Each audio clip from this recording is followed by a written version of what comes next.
আল্লাহ নিজের হাতে রমজান সাজাইছেন। আল্লাহ বলে, বান্দা শোনো আমি রমজানকে কেমনে সাজাইলাম। 1, পুরা মাস রোজা। 2, প্রতিদিন ইফতার। 3, প্রতিদিন সাহারি। 4, প্রতিদিন 20 রাকাত তারাবি। 5, শেষ দশকে এতেকাফ।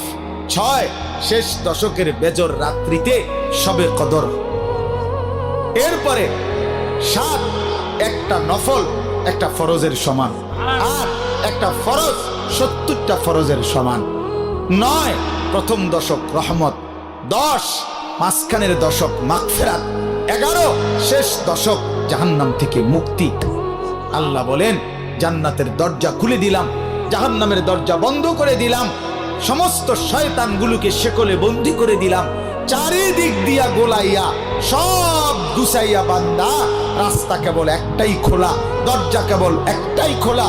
পুরা রমজান রাতে আসো, দিনে আসো, দুপুরে আসো, শুধু আমার গোলামি করবা, গুনাহ ছেড়ে দিবা, আর একটা দরজা দিয়েই সবাই ঢুকবা। শুধুই জান্নাত, শুধুই জান্নাত, শুধুই জান্নাত, শুধুই জান্নাত।